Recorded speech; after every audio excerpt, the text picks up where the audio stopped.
Lagi-lagi saya mau cerita apa yang hidup di tanah Betawi yang saya kumpulin dari cerita teman-teman. Kali ini saya mau ceritain tentang Bang Boim. Bang Boim ini dikenal panjat topeng dan mimpin Gambang Kromong. Selain nerima hajatan, undangan, tanggapan, sanggare juga didatengin sama pelajar mahasiswa yang peduli sama seni Betawi, belajar. Beruntung Bang Boim yang bininya Mpok Sandra, yang boleh dibilang emang bukan orang Betawi tapi ngerti lakinya. Dia nggak peduli, cintanya tetap melekat keduanya. Sampai masuk bilangan umur lewat 50, Bang Boim masih setia sama seni budaya Betawi. Di suatu sore Bang Boim duduk di tapang, disiapin kopi sama kue-kue, nggak tahu gimana tiba-tiba omongannya ngagetin Pok Sandra. Bini, lu pan tahu gue ini cinta mati sama lo.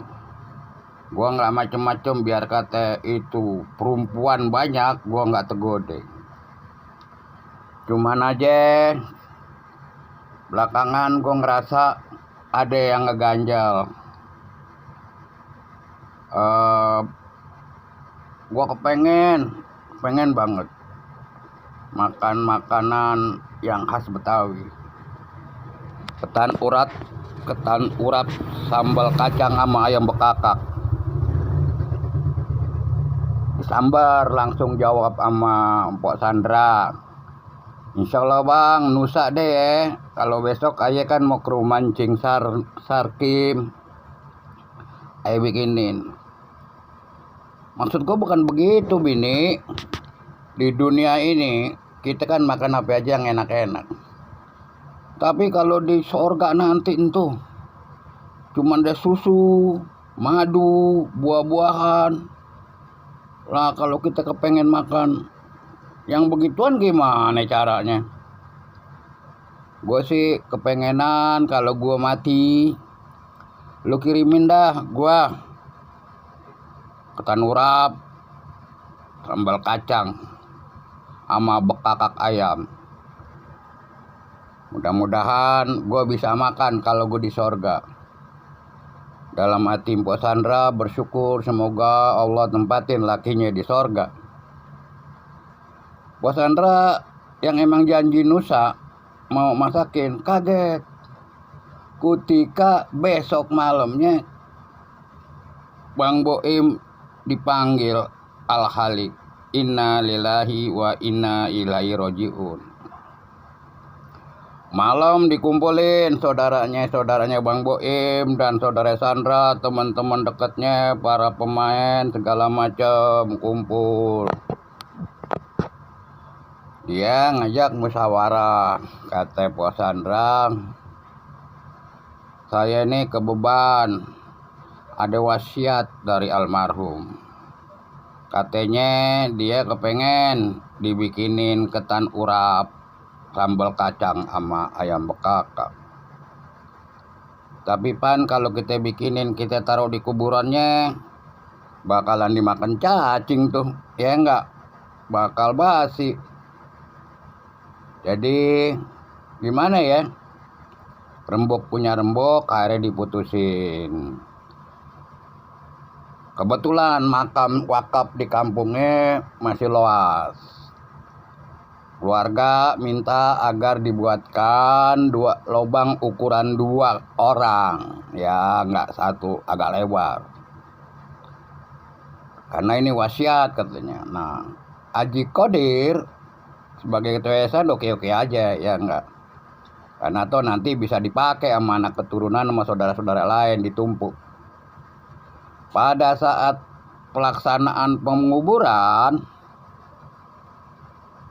Yahya bilang sama Haji Kodir, Ji, ini nggak beres nih Ji. Emang ada apa? Coba lihat. Rupanya selain jenazah, rombongan Pok Sandra bawa juga beras sekarung, ayam sekandang, sama cabai, kacang, dan nggak lupa itu kompor gas sama gasnya. Begitu dilihat, stop, apa mulu nih begini caranya? Dengan kesungguhan Pak Sandra bilang, Bang Haji, ini wasiatnya, diceritain.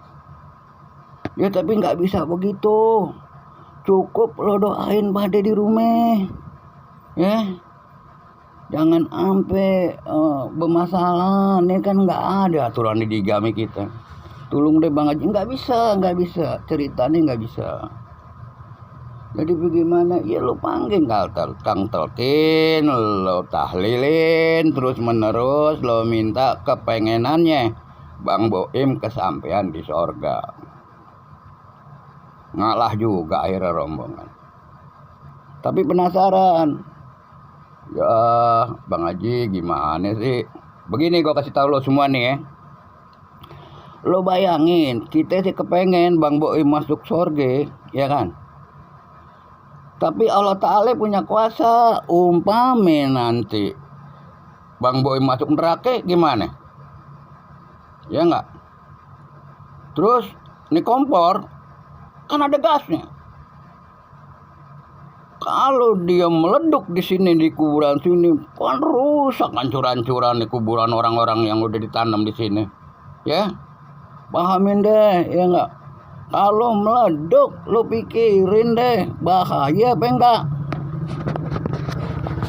Begitulah cerita dari Tanah Betawi yang mudah-mudahan bikin kita senyum kalau nggak bisa ketawa, ya enggak? Ini bagian dari tradisi lisan yang saya jagain. Mudah-mudahan semuanya manfaat. Semoga Allah Ta'ala memberi petunjuk dalam kehidupan dunia dan akhirat kita. Terima kasih. Assalamualaikum. Jangan lupa like and subscribe.